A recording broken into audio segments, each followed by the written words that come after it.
अल्हम्दुलिल्लाह अल्हम्दुलिल्लाह नहमदुहु व नस्तईनुहु व नस्तगफिरुहु व नु'मिनु बिही व नतवक्कलु अलैहि व नऊज़ु बिल्लाहि मिन शुरूरि अनफुसिना व मिन सय्यिआति अमालिना मन यहदिहिल्लाहु फला मुदिल्ल लहु व मन युद्लिलहु फला हादिय लहु व नशहदु अन ला इलाहा इल्लल्लाहु वहदहु ला शरीका लहु व नशहदु अन्न सय्यदना व सनदना व नबियना व हबीबना व मौलाना मुहम्मदन अब्दुहु व रसूलुहु सल्लल्लाहु तआला अलैहि व अला आलिहि व बारक व सल्लम तस्लीमन कसीरन कसीरा अम्मा बाद अऊज़ु बिल्लाहि मिनश शैतानिर रजीम बिस्मिल्लाहिर रहमानिर रहीम इन्न हाज़ल क़ुरआन यहदी लिल्लती हिय अक़वम वक़ाल नबी सल्लल्लाहु अलैहि वसल्लम इन्नल्लाह यरफ़उ बिहाज़ल किताबि अक़वामन व यदउ बिही आख़रीन। अन अब्दिल्लाह इब्न सलाम क़ाल क़ाल नबी सल्लल्लाहु अलैहि वसल्लम या अय्युहन्नास अफ़शुस सलाम व अत्इमुत तआम व सिलुल अरहाम व सल्लू बिल्लैलि वन्नास नियाम तदखुलुल जन्नत बिसलाम औ कमा क़ाल नबी सल्लल्लाहु अलैहि वसल्लम सदक़ल्लाहु मौलाना अज़ीम व सदक़ रसूलुहुन नबियुल करीम व नहनु अला ज़ालिका लमिनश शाहिदीन वश्शाकिरीन। अल्लाहुम्मा सल्लि अला सय्यिदिना व सनदिना व नबिय्यिना व हबीबिना व मौलाना मुहम्मदिन व बारिक व सल्लिम। अज़ीमुल मर्तबत मंबअ इल्म व हिकमत सदर इजलास हज़रत मौलाना नूरुल हक़ साहब रहमानी ज़ीदा मजद आज के इस इजलास के रूह रवां इस मदरसे के नाज़िम हज़रत मौलाना सैयद फ़खरुद्दीन साहब दामत बरकतहुमुल आलिया स्टेज पे तशरीफ़ फरमा, दीगर तमाम मुअक्कर अकाबिर उलमाए किराम व शुअराए इज़ाम, नौजवानान इस्लाम, पर्दा नशीं ख़वातीन इस्लाम, अभी जलसा शुरू हुआ है। आप सबको मालूम है आज के इस जलसे का मकसद ये मदरसा मदीनतुल उलूम मदीनतुल इल्म निस्ता इस इदारे में जो बच्चे ज़ेरे तालीम रहकर कुरान करीम का हिफ्ज़ मुकम्मल किए, उन हुफ़्फ़ाज़ किराम के सरों पर अभी दस्तार बांधी जाएगी और इसके लिए एशिया का अजीम इदारा अज़हर हिंद दारुल उलूम देवबंद के मायनाज उस्ताद हज़रत मौलाना मुफ्ती मुस्लिहुद्दीन साहब अल क़ासिमी मद्दज़िल्लहुल आली तशरीफ़ फरमा है। थोड़ी देर में वो स्टेज पर जलवा अफरोज़ होंगे और वो मंज़र आपकी निगाहों के सामने होगा। उन हुफ़्फ़ाज़ किराम के सरों पर दस्तार बांधी जाएगी। मुख्तसर वक्त के लिए, चंद मिनट के लिए आपके दरमियान में हाजिर हुआ हूँ। हज़रत मौलाना रिज़वानुल्लाह अल क़ासिमी जो आज के इस जलसे के नक़ीब हैं, उन्होंने जो मेरे सिलसिले में तारुफ़ी कलिमात कहे, यकीनन मैं अपने आप को इस लायक नहीं समझता। ये तो उनकी ज़र्रा नवाज़ी है और ये अक़ीदत की बात है, शफ़क़त की बात है कि उन्होंने जो कुछ भी मेरे सिलसिले में आपसे कहा, अल्लाह से दुआ करें कि अल्लाह तबारक व तआला हमें सही सही कहने और उस पर हम सबको अमल की तौफ़ीक़ मरहमत फरमाए। जलसे का उन्वान है दस्तार बंदी इस्लाह मुआशरा। दस्तारबंदी का ताल्लुक कुरान करीम से है, इसलिए मैं अपनी गुफ्तगू यहाँ से शुरू करता हूँ। चंद मिनट आपकी खिदमत में अज़मत कुरान के हवाले से कुछ अर्ज करूँगा और उसके बाद जो इस्लाह मुआशरा का उन्वान लगा हुआ है उससे मुताल्लिक़ भी 2-3 बातें अर्ज करके आपसे रुखसत हो जाऊँगा। अज़मत कुरान के लिए, कुरान की अज़मत के लिए क्या सिर्फ ये कह देना काफ़ी नहीं है। हज़रत उस्तादुश शुअरा हज़रत क़ारी जमशेद जौहर साहब फ़ख्रे झारखंड, अल्हम्दुलिल्लाह पूरे हिंदुस्तान में एक मुनफरिद लबो लहजे के शायर हैं और साहिब निस्बत हज़रत मौलाना अहमद नसर साहब बनारसी आरिफ बिल्लाह, हज़रत मौलाना अहमद नसर साहब बनारसी के मजाज भी है माशाअल्लाह। अभी उन्होंने बहुत उम्दा कलाम भी पेश किया। कुरान करीम की अज़मत के लिए क्या सिर्फ ये कह देना काफ़ी नहीं है कि कुरान ये अल्लाह का कलाम है। तवज्जो से सुनिएगा, कुरान ये अल्लाह का कलाम है, कलामुल्लाह है। कुरान करीम के अलावा और जो आसमानी किताबें हैं, तौरात ये किताबुल्लाह है, इंजील ये किताबुल्लाह है, ज़ुबूर ये किताबुल्लाह है, सहीफे ये किताबुल्लाह है, कुरान ये किताबुल्लाह भी है और कलामुल्लाह भी। कुरान करीम ये कलामुल्लाह भी है और किताबुल्लाह भी है। इसके अलावा जितनी आसमानी किताबें हैं वो किताबुल्लाह तो हैं, लेकिन वो कलामुल्लाह नहीं है।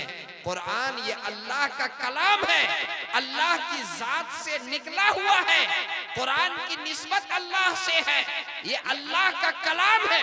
इसकी अजमत के लिए क्या ये काफी नहीं है?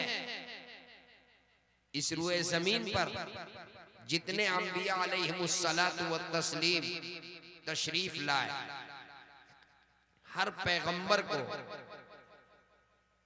उस वक्त के हालात और तकाजे के एतबार से मौजज़ा दिया गया। नबूवत की तस्दीक के लिए, उस दावे की दलील के लिए अल्लाह रब्बुल इज्जत ने मौजज़े से सरफराज फरमाया। हजरत मूसा अलैहिस्सलातु व तस्लीम जो अल्लाह के कलीम हैं, जब वो इस रुए जमीन पे तशरीफ लाते हैं, उस वक्त जो है जादूगरी का दौर था। बड़े बड़े जादूगर हुआ करते थे, जादूगर के मदारिस थे, मदरसों में जादूगरी सिखलाई जाती थी। बड़े बड़े जादूगर बादशाह के पास बैठ करके और जादूगरी का करतब दिखाया करते थे। उसी दौर में फिरौन ने जादूगरों को मदऊ किया था और जादूगर हजारों ऊंट पर रस्सियां डाल करके और फिरौन के दरबार में हाजिर हुए थे। एक तरफ फिरौन का दरबार है, फिरौन बादशाह वक्त अपने तख्त पर जलवा अफरोज है, उसके लिए तख्त लगा हुआ है, वो तख्त पर बैठा है, जादूगर उसके साथ है, राया उसके साथ है, वज़रा उसके साथ है। एक तरफ अल्लाह का कलीम हजरत मूसा अलैहिस्सलाम है।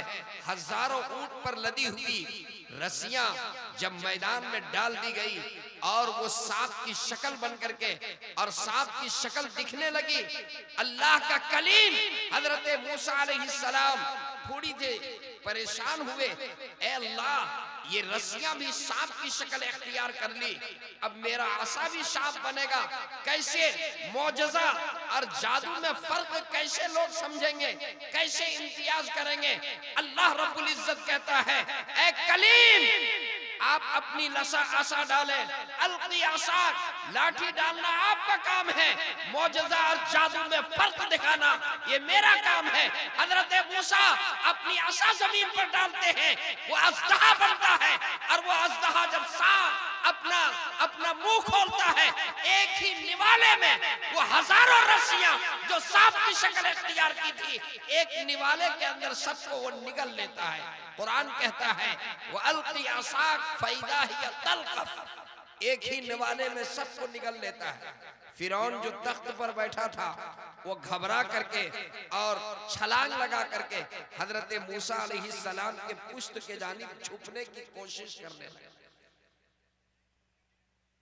वो दौर था जादूगरों का दौर, जादूगरी का दौर था। अल्लाह ने अपने कलीम को वो मौजज़ा दिया कि सारे जादूगर हैरान रह गए, सब शिस्तर रह गए। हजरत ईसा अलैहिस्सलातु व तस्लीम जब तशरीफ लाए, उस वक्त जो है वो फन्ने तिब का दौर था। बड़े बड़े डॉक्टर हुआ करते थे, बड़े बड़े हकीम हुआ करते थे। अल्लाह तबारक व तआला ने हजरत ईसा अलैहिस्सलाम को ऐसा मौजज़ा दिया कि क़यामत तक आने वाला डॉक्टर जो है उसका कोई जवाब नहीं पेश कर सकता। क़यामत तक आने वाला डॉक्टर जो है उसकी कोई मिसाल नहीं पेश कर सकता। तमाम डॉक्टर जो है वो देख करके हैरान रह गए। एक मादर जात नाबीना अल्लाह तबारक व तआला ने हजरत ईसा अलैहिस्सलाम को वो मौजज़ा अता फरमाया कि मादर जात नाबीने के चेहरे पर हाथ फेर दे तो मादर जात नाबीना की बिनाई वापस आ जाए, कोढ़ और बर्स के मर्ज को शिफा मिल जाए, अल्लाह की इजाजत से मुर्दे को जिंदगी मिल जाए। कुम बिइज़्निल्लाह व उहयी मौतक। हजरत ईसा अलैहिस्सलातु व तस्लीम को अल्लाह रब्बुल इज्जत ने वो मौजज़ा दिया कि कायनात में क़यामत तक आने वाले डॉक्टर जो है वो उसका मुकाबला नहीं कर सकते। दौर चलता रहा, चलता रहा। अब दौर आया मेरे पैगंबर का, मेरे नबी, शान वाला पैगंबर, जमाल वाला पैगंबर, हुस्नो जमाल वाला मेरा पैगंबर, कमाल वाला मेरा पैगंबर, तख्तो ताज वाला मेरा पैगंबर, शफीउल मुज़नबीन मेरा पैगंबर, रहमतुल लिल आलमीन मेरा पैगंबर, राहतुल लिल आशिकीन मेरा पैगंबर, सय्यदुल मुरसलीन मेरा पैगंबर, खातमुन नबिय्यीन मेरा पैगंबर, सुबुल हुदा मेरा पैगंबर, हादी आलम मेरा पैगंबर। जब मेरे आका का दौर आया, मेरे आका तशरीफ लाए, वो दौर कौन सा दौर था? वो फसाहत और बलागत का दौर था, वो अदब का दौर था। अरब सारी दुनिया को अजम कहते था। अरब अपने आगे सबको अजमी कहते थे। अजम के माना है गोंगा। अरब का मतलब अरब ये समझते थे कि हमारे आगे ये सब के सब गोंगा हैं। फसाहत और बलागत का वो दौर था। जंगल के दरिंदे, एक जंगल के दरिंदों के लिए एक एक दरिंदे का एक नहीं बल्कि सैकड़ों नाम। जंगल का दरिंदा शेर, उसके लिए 500 नाम था। ये बाल, सर का बाल, इसका अलग नाम, आंख के अबरू का बाल, इसका अलग नाम, पलकों का बाल, इसका अलग नाम, दाढ़ी का बाल, इसका अलग नाम, जिस्म का बाल, इसका अलग नाम, इंसान के जिस्म का अलग नाम, जानवर के बाल का अलग नाम, ऊंट के बाल का अलग नाम, घोड़े के बाल का अलग नाम, दुम्बे के बाल का अलग नाम, बकरे के बाल का अलग नाम। एक बाल, मुख्तलिफ नाम, मुख्तलिफ जुमले।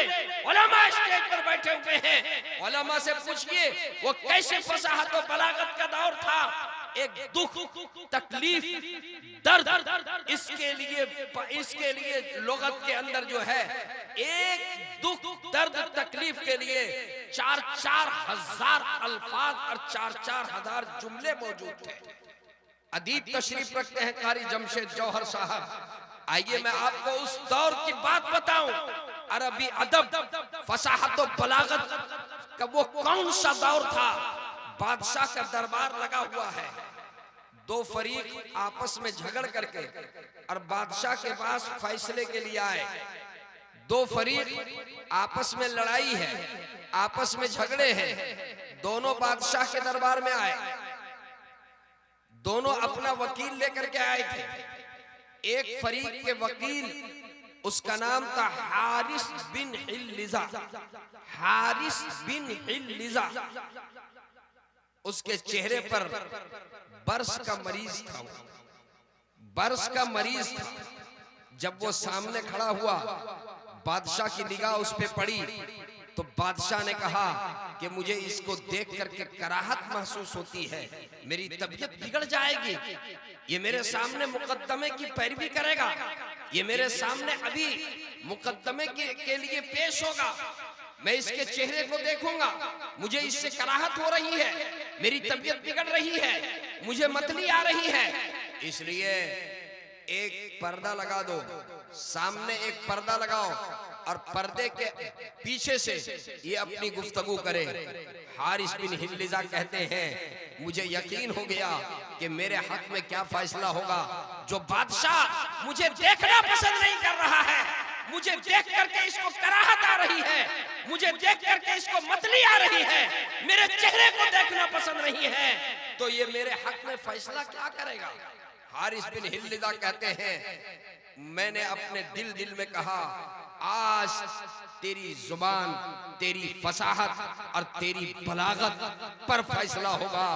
आज तू बादशाह के सामने अपनी फसाहत और बलागत का जौहर दिखलाओ। चुनांचे जब बारी आई हारिस बिन हिल्लिजा की, इसने मुकद्दमा भी शेर में पेश किया और दलील भी शेर में पेश किया। एक शेर, दो शेर पढ़ता गया 70-80 शेर कह दिया। 70-80 शेर, कारी जमशेद जौहर साहब, 70-80 शेर अरबी अदब में वो पढ़ता गया। मुकद्दमा और उसकी दलील जब वो अशार में पेश किया, ऐसी फसाहत और बलागत से लबरेज होकर के वो शेर कह रहा था कि इस तरीके से नेज़े के नोक पर उसकी हथेली थी और वो शेर कहा जा रहा था, और इतने जोश में कह रहा था और इतनी फसाहत में कह रहा था, इतने जोश में लबरेज होकर कह रहा था कि नेज़े का नोक उसकी हथेली के बाहर निकल गया और खून के फुवारा जारी हुआ। उसे होश नहीं। बादशाह जो है उसकी फसाहत को सुन करके, उसकी बलागत को सुन करके, उसकी शायरी को सुन करके बादशाह ने कहा, अब पर्दा हटाओ और दस्तरखान लगाओ और वो हारिस बिन हिल्लिजा उसको पहले मेरे सामने बैठाओ। देखिए जुबान का क्या कमाल है, जुबान का क्या कमाल है। अभी थोड़ी देर पहले उसके चेहरे को देखना बादशाह को पसंद नहीं था, बादशाह को कराहत महसूस हो रही थी और ये कह रहा था कि अगर मैं इसे देखूंगा तो मेरी तबीयत बिगड़ेगी। लेकिन जुबान के कमाल देखिए, जब वो फसाहत और बलागत से लबरेज होकर के और अपना मुकद्दमा उसने शायरी में पेश किया, तो बादशाह उसकी फसाहत को सुन करके और ऐसा मुतासिर हुआ, कहा पर्दा हटाओ, दस्तरखान लगाओ, इसको मेरे सामने बैठाओ। दस्तरखान लगाया, सामने बिठाया, कहा कि मुकद्दमा बाद में, पहले मेरे दस्तरखान पे मेरे सामने बैठ करके खाना खा, पहले मेरे सामने बैठ करके और खाना खा। अभी थोड़ी देर पहले चेहरा देखना पसंद नहीं था, लेकिन जुबान का कमाल देखिए, अब दस्तरखान पे बैठा करके और उसे खाना खिला रहा है। मेरे दोस्त, ये दौर था जब मेरे आका तशरीफ लाए, ये दौर था, ऐसे ऐसे लोग मौजूद थे, फसाहत और बलागत का ये मेयार था। एक औरत, एक खातून जिनका नाम था खनसा रजी अल्लाह अन्हा, बाद में वो ईमान में दाखिल हुई, जिसे अरसउल अरब कहा जाता था। अरसउल अरब वो मरसिया खां थी, मरसिया निगार थी। उसका एक भाई, एक जंग के अंदर उसका एक भाई का कत्ल हुआ। 25 साल तक के वो मरसिया पढ़ती रही, 25 साल तक के वो उसके इसमें मरसिया लिखती रही। और जब वो मरसिया पढ़ती थी तो लोग अपने बेटे को भूल करके और उसके भाई के लिए रोने लगते थे। वो खनसा, उकाज का बाजार है, शुआरा हैं, बड़े बड़े अदीब वहां पर मौजूद हैं, मजलिस लगी हुई है, महफिल लगी हुई है, और एक शायर एक शेर कहता है, वो उसकी इस्लाह करती है, दूसरा शायर दूसरा शेर कहता है, वो उसकी इस्लाह करती है।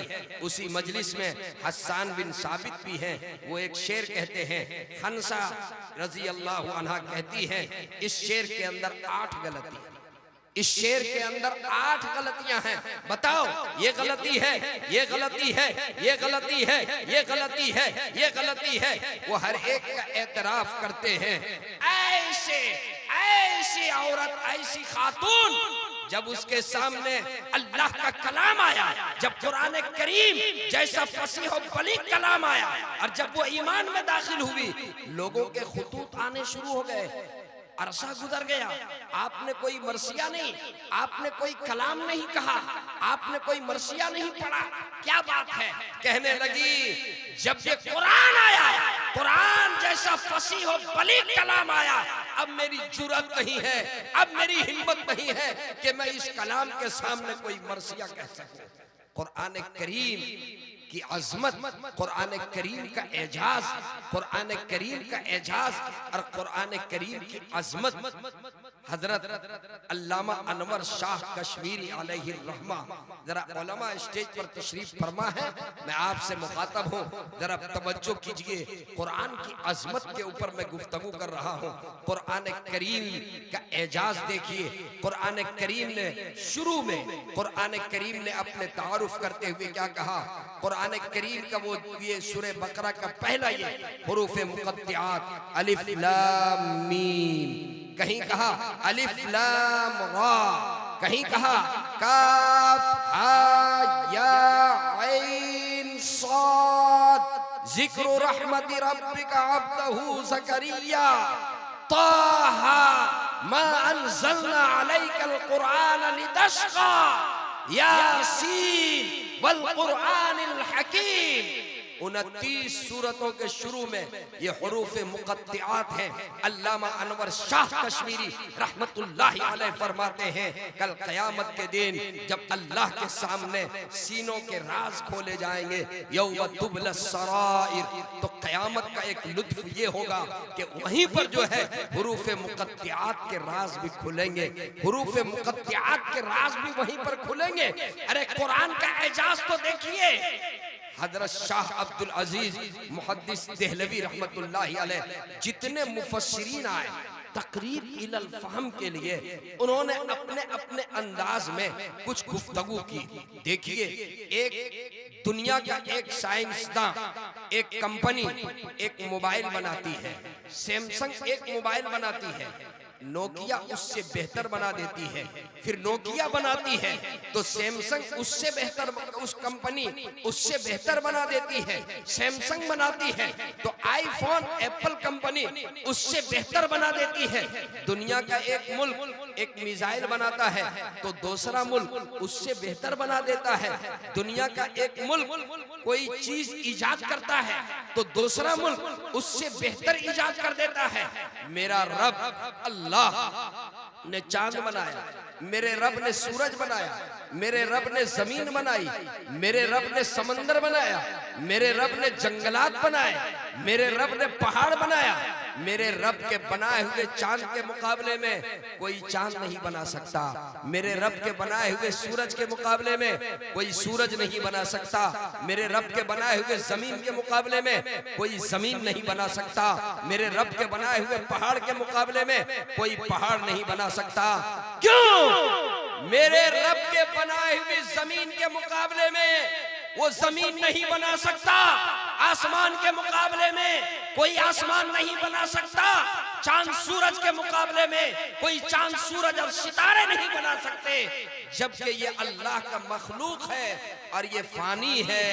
जब फानी का मुकाबिल नहीं बना सकता तो ये कुरान, ये अल्लाह का कलाम है, ये कलामुल्लाह है और ये फानी नहीं है। तो सारी दुनिया मिलकर के इसका मुकाबला भी कोई, इसके मुकाबिल में कोई कलाम नहीं बना सकता। जब फानी का कोई मुकाबला नहीं कर सकता, अल्लाह के मखलूक जो फानी है, हादिस है, उसके बनाए हुए अल्लाह की किसी एक के मुकाबले में कोई दूसरा नहीं बना सकता, तो कुरान ये तो अल्लाह का कलाम है। और कुरान करीम ने चैलेंज भी किया, वइन कुंतुम फी रैबिन मिम्मा नज़्ज़लना अला अब्दिना फअतू बिसूरतिन मिन मिस्लिही। कुरान करीम ने चैलेंज किया, कुल इन इज्तमअतिल इंसु वल जिन्नु अला अन यअतू बिमिस्लि हाज़ल कुरान ला यअतूना बिमिस्लिही। कुरान के चैलेंज का जवाब आज तक कोई नहीं दे सका और सुबह क़यामत तक नहीं दे सकता। मुशरिकीन ये कहते थे कि कुरान ये अल्लाह का कलाम नहीं है। अरे अगर ये अल्लाह का कलाम नहीं है, वो कहते थे कि ये तो मोहम्मद ये रात को बना लेते हैं और सुबह बोल देते हैं, ये फला लोहार के दुकान पर बैठते हैं और वहां से सीख लेते हैं और उसके बाद ये बोल देते हैं। अगर ये मोहम्मद सल्लल्लाहु अलैहि वसल्लम का बनाया हुआ कलाम है, अगर ये रब का कलाम नहीं है, अगर ये अल्लाह का कलाम नहीं है, तो तुम इस जैसा कलाम पेश करो। तुम एक सूरत पेश करो जब सूरह कौसर नाजिल हुआ, इन्ना आतैनाकल कौसर फसल्लि लिरब्बिका वनहर इन्न शानिअका हुवल अब्तर। मेरे आका, प्यारे आका सल्लल्लाहु अलैहि वसल्लम ने इसे दिया, जाओ इसे खाना काबा की चौखट पे लटका दो। है कोई इसका जवाब लिखे? लबीद जो बहुत बड़ा अदीब था, बहुत बड़ा अदीब, वो आया। मुशरिकीन खुश हो गए कि आज तो हमारा बाबा आ गया है, ये तो दादा है, ये कुरान की सूरत का जवाब कह देगा। लबीद आया, उसने कहा ईतीनी बिकिरतास, लाओ कागज लाओ। लबीद ये कितना बड़ा शायर था और ये कितना फसीह बलीग इंसान था और इसकी कितनी इसकी शोहरत थी, इसके बारे में ये मशहूर था कि अगर ये कोई शेर कह दे, अगर ये कुछ बोल दे और लिखने के लिए कागज ना हो तो गर्दन पे लिख लो, अगर लिखने के लिए रोशनाई ना हो तो खून निकाल करके और उससे जो है लिख लो, लेकिन जाय ना होने दो।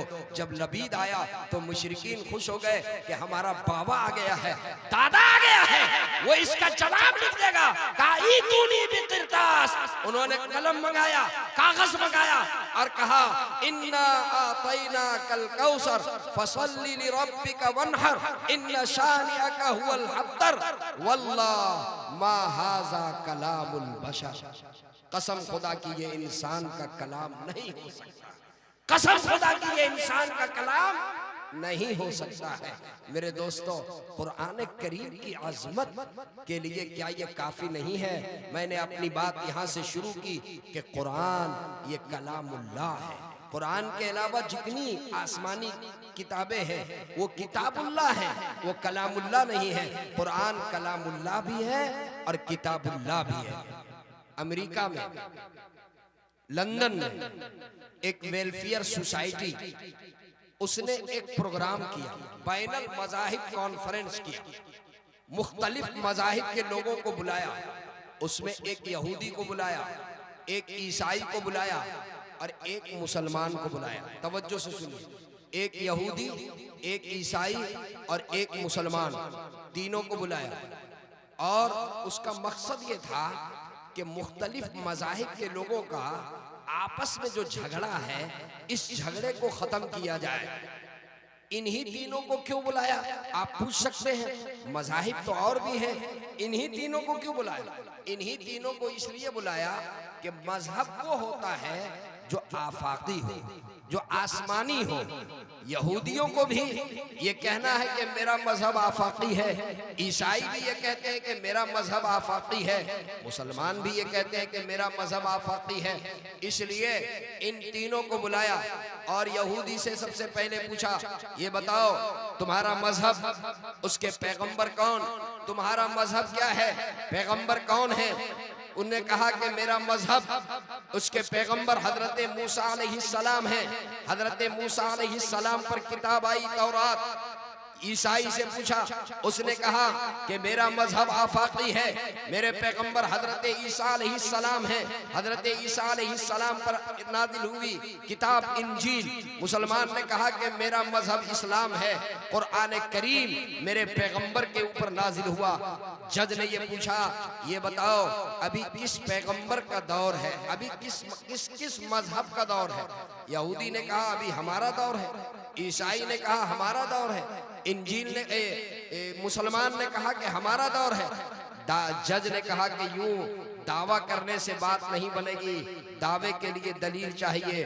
पैगंबर आए, पैगंबर दुनिया से रुखसत हुए, अगर साथ में मौजज़ा भी रुखसत हो गया तो उनका दौर खत्म, मौजज़ा बाकी है तो उनका दौर बाकी है। यहूदी भी खामोश हो गया, ईसाई भी खामोश, इसलिए कि आज अगर हजरत मूसा अलैहिस्सलाम के आसा मिल जाए तो बताइए हजरत मूसा अलैहिस्सलाम के आसा से समंदर पे रास्ता बन सकता है? नहीं। हजरत ईसा अलैहिस्सलातु व तस्लीम का मौजज़ा आज जो है कोई ईसाई के हाथ से उसका ज़हूर हो सकता है? नहीं। यहूदी भी खामोश, ईसाई भी खामोश, मुसलमान जो था उसने कुरान करीम को हाथ में लिया और कुरान को हाथ में लेकर के उसने कहा, सीने से लगाया, कुरान को ऊपर उठाया और कहा कि सुनो, ये मेरे नबी का मौजज़ा, ये कल भी मौजज़ा था, ये आज भी मौजज़ा है, ये कल भी असर रखता था, ये आज भी असर रखता है, ये कल भी तासीर रखता था, ये आज भी तासीर रखता है, ये कल भी दिलों को संवारता था, ये आज भी दिलों को संवारता है, ये कल भी दिलों को निखारता था, ये आज भी दिलों को निखारता है, ये कल भी दिलों को बदलता था, ये आज भी दिलों को बदलता है। कल भी इसके पढ़ने वाले लाखों थे, आज भी इसके पढ़ने वाले लाखों हैं, कल भी इसके हुफ्फाज लाखों थे, आज भी इसके हुफ्फाज करोड़ों हैं, कल भी इसके मुफस्सिरीन थे, आज भी इसके मुफस्सिरीन हैं, कल भी इसके मुतरजमीन थे, आज भी इसके मुतरजमीन हैं, कल भी इस किताब की हिफाजत हो रही थी, आज भी इस किताब की हिफाजत हो रही है और सुबह क़यामत तक के इस किताब की हिफाजत होती रहेगी, इसलिए कि ये मेरे नबी का, ये मेरे आका का मौजज़ा है। ये कल भी मौजज़ा था, ये आज भी मौजज़ा है और ये सुबह क़यामत तक मौजज़ा रहेगा।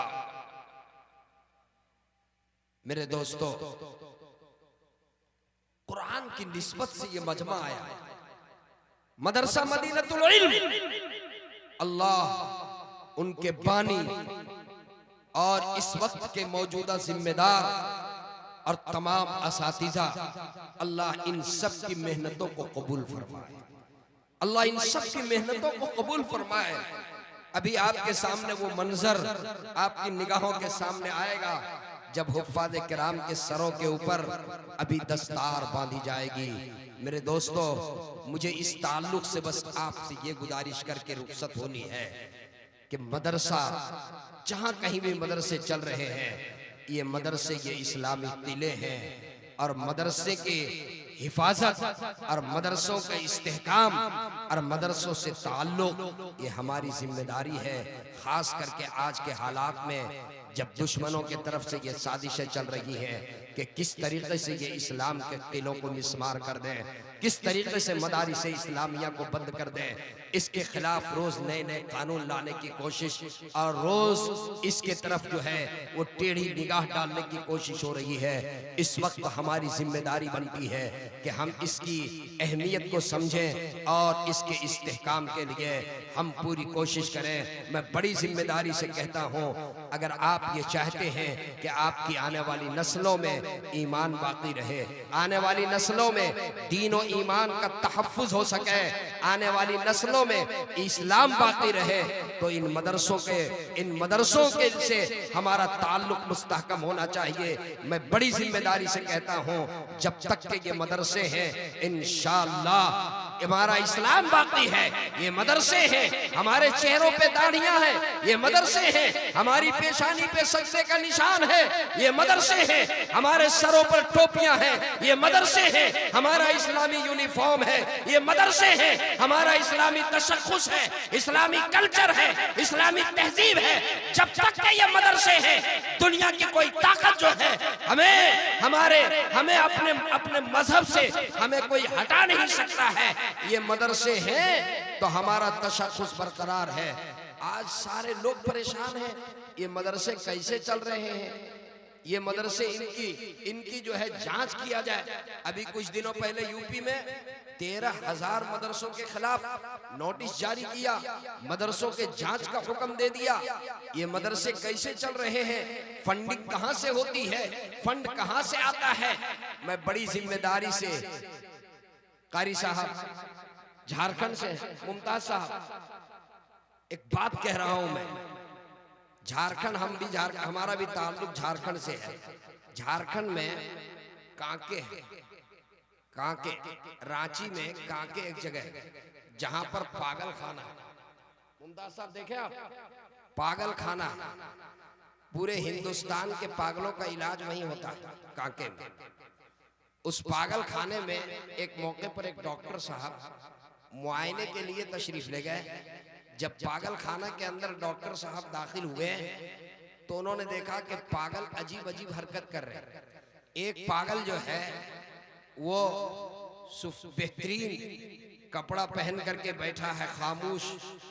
उस पागल से डॉक्टर साहब ने पूछा, क्या बात है, आज बिल्कुल तुम नए नए कपड़े पहन करके बैठे हो?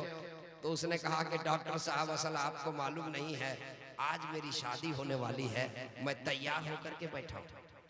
आगे बढ़े तो देखा एक दूसरा पागल, वो जो है फूंक रहा, सीटी मार रहा। डॉक्टर साहब ने उससे पूछा कि तुम सीटी क्यों मार रहे हो, ये क्या है? कहा कि डॉक्टर साहब, आपको नहीं मालूम है, मैं राजधानी एक्सप्रेस का ड्राइवर हूं, मैं अभी राजधानी चला रहा हूं।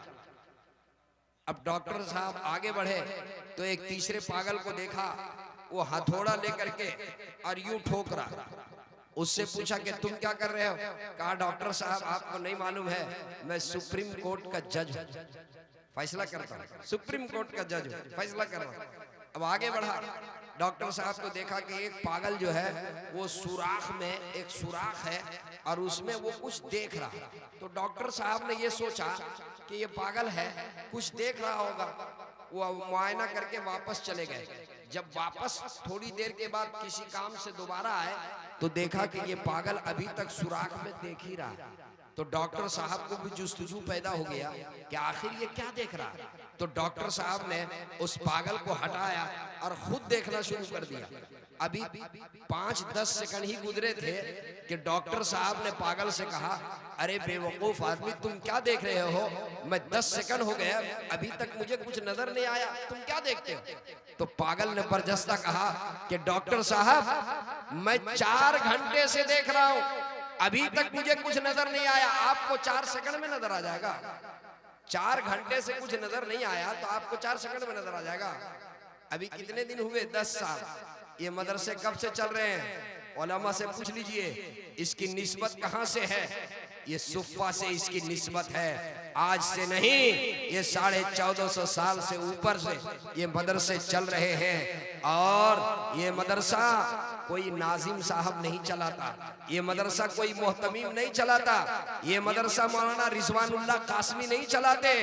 ये मदरसे जो पूरी दुनिया में चल रहे हैं, ये मदरसे अल्लाह की जात चलाती है, अल्लाह चलाता है।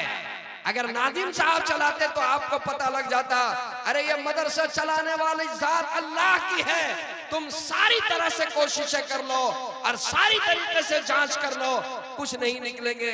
ये मदरसे गरीब के पैसों से चलते हैं। कोई 10 रुपए देता है, कोई 100 रुपए देता है, कोई 50 रुपए देता है, कोई 1 रुपए देता है, 2 रुपए देता है। इससे ये मदरसे चल रहे हैं और चलाने वाला अल्लाह है। सुबह क़यामत तक इंशाअल्लाह ये मदरसे ऐसे ही चलते रहेंगे। मेरे दोस्तों, ये मेरा एक उन्वान अज़मत कुरान के हवाले से मैंने उसकी एक झलक आपकी खिदमत में पेश किया।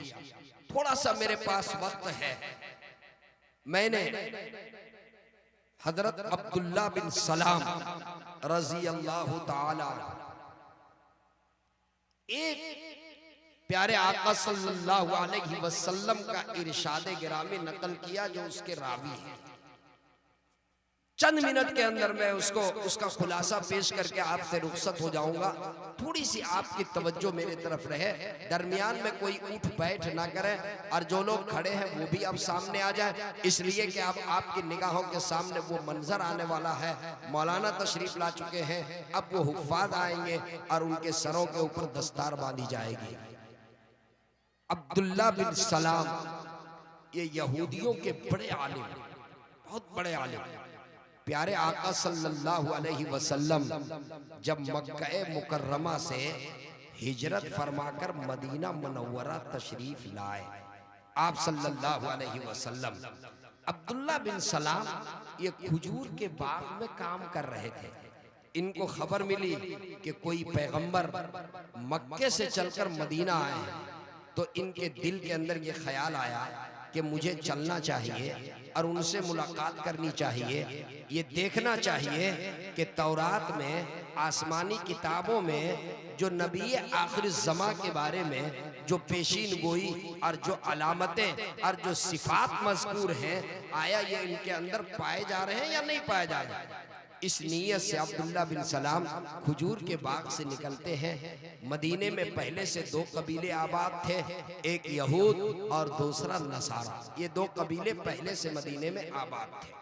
जब अब्दुल्ला बिन सलाम मदीने में आए तो इन्होंने देखा कि अंसार मदीना आप सल्लल्लाहु अलैहि वसल्लम के इर्द गिर्द पहले से मजलिस लगाकर बैठे हुए हैं, मजलिस लगी हुई है, महफिल लगी हुई है और आप दरमियान में जलवा अफरोज हैं। अब्दुल्ला बिन सलाम कहते हैं कि जूं ही मेरी निगाह आपके चेहरे अनवर पे पड़ी, मेरी निगाह आपके रुखे अनवर पे पड़ी, फौरन मेरे दिल से ये आवाज आई, वल्लाह वल्लाह हाज़ल वजह लैसा बिवजही कज़्ज़ाब, कसम खुदा की ये चेहरा किसी झूठे का चेहरा हो नहीं सकता, ये चेहरा झूठे का चेहरा हो नहीं सकता। अभी वो सब कुछ जो तौरात और ज़बूर और इंजील में जो नबी आखिरी ज़मा के बारे में मज़कूर है, अब्दुल्ला बिन सलाम कहते हैं कि वो दिमाग में है, लेकिन जो ही मेरी निगाह आपके चेहरे पर पड़ी, मेरे दिल से आवाज आई, हाज़ल वजह लैसा बिवजही कज़्ज़ाब, कसम खुदा की ये चेहरा किसी झूठे का चेहरा नहीं हो सकता। उसके बाद कहते हैं कि मैं बैठ गया। आपकी पहली तकरीर, आपकी पहली तालीम जो मेरे कानों से टकराई वो ये थी, आप ये इरशाद फरमा रहे थे, या अय्युहन्नास अफ़शुस सलाम व अतइमुत ताआम वसिलुल अरहाम वसल्लू बिल्लैलि वन्नास नियाम तदखुलुल जन्नत बिसलाम। अफ़शुस सलाम, ए लोगो सलाम आम करो, सलाम आम करो, एक दूसरे को सलाम करो, पहचान के भी सलाम करो और बगैर पहचाने भी सलाम करो। इतने बड़े मजमे में मैं पूछता हूँ, कितने लोग ऐसे हैं जो बगैर पहचाने सलाम करते हैं? शायद कोई नहीं। हम लोग आज सलाम करते हैं पहचान करके, जिनको नहीं पहचानते उनको सलाम नहीं करते। हदीस में है, सलाम तुम उसे भी करो जिसे पहचानते हो और सलाम उसे भी करो जिसे तुम नहीं पहचानते हो। सलाम करने से बड़ाई खत्म होती है। अल्लाह के नबी सरवरे कौनैन सल्लल्लाहु अलैहि वसल्लम की सुन्नत ये थी, सलाम में पहल किया करते थे। आप सल्लल्लाहु अलैहि वसल्लम सलाम में पहल किया करते थे। सलाम में पहल करें, एक दूसरे को सलाम करें, हर एक दूसरे को सलाम करे। सलाम करने से मोहब्बत पैदा होती है, अदावत खत्म होती है, नफरतें खत्म होती हैं, इख्तिलाफात खत्म होते हैं, आपस में उखुवत, भाईचारगी और आपस में मोहब्बतें बढ़ती हैं। प्यारे आका सल्लल्लाहु अलैहि वसल्लम का ये जुमला अस्सलामु अलैकुम, इससे बेहतर और कोई दुआ नहीं हो सकती है। आज सुबह हम मोबाइल खोलते हैं तो चाय का प्याला मैसेज कर देते हैं, लिखते हैं सबाह अल खैर, सबाह अल खैर, ये सबाह अल खैर, ये चाय का प्याला, इससे बेहतर नहीं हो सकता है। मेरे आका का ये जुमला अस्सलामु अलैकुम, तुम सलामत रहो, बीमारी से सलामत, तकलीफ से सलामत, परेशानी से सलामत, हर तरह के मुसीबत से सलामत, अस्सलामु अलैकुम, इससे बेहतर कोई जुमला नहीं हो सकता। आका फरमाते हैं अफ़शुस सलाम, सलाम आम करो। आगे आका फरमाते हैं वअतइमुत ताआम, खाना खिलाओ, गरीबों को खिलाओ, यतीमों को खिलाओ, जरूरतमंदों को खिलाओ, मिस्कीनों को खिलाओ, पड़ोसियों को खिलाओ। और एक हदीस में है, जिस दस्तरखान पे अल्लाह का मुकर्रब बंदा जिस दस्तरखान पे बैठे, ये इस बात की अलामत है कि उसकी रिज़्क़ हलाल है। आज हम लोग कोई फंक्शन करते हैं, शादी ब्याह करते हैं, कोई और प्रोग्राम करते हैं, तो हम उमरा को दावत देते हैं, मालदारों को दावत देते हैं, रुआसा को दावत देते हैं, लेकिन मेरे दोस्तों हम उलमा को दावत नहीं देते, हम अहलुल्लाह को दावत नहीं देते, हम गरीबों को नहीं बुलाते, हम यतीमों को नहीं बुलाते, हम बेवाओं को नहीं बुलाते, हम जरूरतमंदों को नहीं बुलाते, हम मिस्कीनों को नहीं बुलाते। अगर हमारे गाँव में मदरसा चल रहा है तो मदरसे में चढ़ने पढ़ने वाले मेहमान मेहमान रसूल को नहीं बुलाते। प्यारे आका सल्लल्लाहु अलैहि वसल्लम फरमाते हैं वअतइमुत ताम, खाना खिलाओ, खाना खिलाओ, जरूरतमंदों को खिलाओ, यतीमों को खिलाओ, गरीबों को खिलाओ, और बिलखुसूस ऐसे जरूरतमंद आपके मोहल्ले में कोई बेवा हो, आपके मोहल्ले में कोई गरीब हो, कोई यतीम हो, मदरसा हो, मदरसे में पढ़ने वाले मेहमान रसूल हो। मैं दो वाकया, छोटा छोटा दो वाकया इबरत के लिए सुनाता हूँ। अमेरिका में पड़ोसी मुल्क का एक शख्स जो है वो मुकीम था, उसे लाइलाज मर्ज हुआ, कैंसर हो गया। डॉक्टरों ने कह दिया कि अब आपका इलाज मुमकिन नहीं है, आप वापस अपना मुल्क जाइए और जो चंद अय्याम जिंदगी के बचे हुए हैं आप अपने मुल्क के अंदर रहिए। चुनांचे वो शख्स मायूस होकर के और अपना मुल्क वापस लौट गया। कहने लगा कि वहां से जो दवाई मुझे मिली थी वो दवाई कुछ दिनों तक के मैं इस्तेमाल करता रहा, वो दवाई भी खत्म हो गई और मैंने दवाई का इस्तेमाल भी बंद कर दिया, चूंकि डॉक्टरों ने मुझे जवाब दे दिया था। कहने लगे कि एक रोज ऐसा हुआ, मैं एक कसाब के दुकान में गया गोश्त खरीदने के लिए। जब मैं गोश्त लेने के लिए मैं वहां बैठा हुआ था, अचानक एक खातून आई बुर्का पोश, उसके बुर्के के चादर फटी हुई थी। वो कसाब उसको जोर से डांट दिया, झिड़क दिया। मुझे बड़ी हैरत हुई। मैंने कसाब से पूछा क्या बात है? कहने लगे आप नहीं जानते, ये एक बेवा औरत है, ये हफ्ते में 2 रोज मेरे दुकान पे आती है और मैं गोश्त के चेथड़े और वो चीज जो जायद फेंक देता हूँ इसे ये चुन कर ले जाती है। इसके 4 यतीम बच्चे हैं, ये इसको पकाकर अपने बच्चों को खिलाती है। मैंने इसको इसलिए डांटा कि अभी जल्दी आ गई, अभी से शाम तक के ये तंग करेगी, इसलिए मैंने डांट दिया कि शाम में आकर के एक ही मर्तबा लेकर के चले जाना। वो कहने लगे मेरे दिल के अंदर इसका बड़ा असर हुआ। मैं उस खातून से मुखातब हुआ, उससे मैंने पूछा, उसने कहा कि असल बात यह है मेरे शौहर तो अल्लाह के प्यारे हो गए, मेरे छोटे छोटे 4 बच्चे हैं, मेरे बच्चे के परवरिश के लिए मेरे पास कोई आमदनी का जरिया नहीं है। मैं यहाँ से चुन करके जिसको ये फेंक देता है उसको मैं चुन कर ले जाती हूँ और उसको पका करके साफ करके अपने बच्चों को खिलाती हूँ। कहने लगे कि मैंने उस कसाब से कहा कि हफ्ते में 2 दिन इसको साफ सुथरा जो गोश्त मुझे देते हो वो गोश्त तुम इसे भी दो, इसकी कीमत जब तक के मैं जिंदा हूँ मैं कीमत दिया करूंगा। और उस खातून से भी कह दिया कि आप मामूल के मुताबिक हफ्ते में 2 दिन आवे और ये चेथड़े लेथड़े नहीं बल्कि साफ शफाफ गोश्त लेकर के जाए। कहने लगे आहिस्ता आहिस्ता अभी महीना 2 महीने गुजरे थे कि मुझे सेहत मिलने लगी, बल्कि साल 6 महीने होते होते मैं मुकम्मल सेहत याब हो गया। मेरे दिल के अंदर यह आरजू पैदा हुई कि अब मैं दोबारा अमेरिका जाऊं। मैं जब अमेरिका पहुंचा और मेरा उस डॉक्टर से मुलाकात हुई जिस डॉक्टर ने मेरा इलाज किया था, डॉक्टर हैरत से मुझे देखने लगा और ये पूछा कि बताओ तुम अपने मुल्क में तुमने किस डॉक्टर से इलाज कराया और कौन सा नुस्खा चला? मैंने कहा डॉक्टर साहब कोई नुस्खा नहीं, कोई दवाई नहीं, आपकी दवाई भी खत्म हो गई। उसके बाद मैं किसी डॉक्टर के पास नहीं गया। चेकअप करवाया तो उसका नेगेटिव जब ये आया तो डॉक्टर को और हैरत हुई। नहीं बताओ तुमने क्या इलाज किया? कहा डॉक्टर साहब कोई इलाज नहीं, बस एक बात मुझे याद है कि एक रोज मैं गोश्त के लेने के लिए कसाब के दुकान पे गया था और वहां एक बेवा आई थी जिसके 4 छोटे छोटे बच्चे थे और जब कसाब ने उसको डांटा तो मेरे दिल के अंदर रहम पैदा हुआ, तरस आया और मैंने ये तय कर दिया कि इसे फ्रेश गोश्त दिया करो और मैं पूरी जिंदगी पैसे मैं अदा करूंगा। कहने लगे कि डॉक्टर साहब चंद दिनों के बाद मेरी तबीयत के अंदर सुधार पैदा हुआ। मुझे ये यकीन है कि ये दवा के जरिए से नहीं बल्कि उस बेवा की मदद के वजह से जो है अल्लाह पाक ने मुझे शिफा दिया है, उसकी दुआ मुझे लग गई है। मेरे दोस्तों अगर आपके मोहल्ले में कोई बेवा हो तो आप जरूर उसकी खबरगिरी कीजिए, आप जरूर उसकी मदद कीजिए। और खास तौर पे अगर मोहल्ले में या इलाके में कोई मदरसा चल रहा है, मदरसे में पढ़ने वाले जानते हैं अक्सर गरीब घराने के बच्चे होते हैं, यतीम बच्चे भी उसमें होते हैं, उसमें जरूरतमंद बच्चे भी होते हैं, उसमें ऐसे बच्चे भी होते हैं जो मजदूर के बच्चे होते हैं, उसकी किफालत की जरूरत होती है। एक हाजी साहब का एक वाक़या और मैं सुनाकर अपनी बात को मुख्तसर करूं। एक हाजी साहब थे,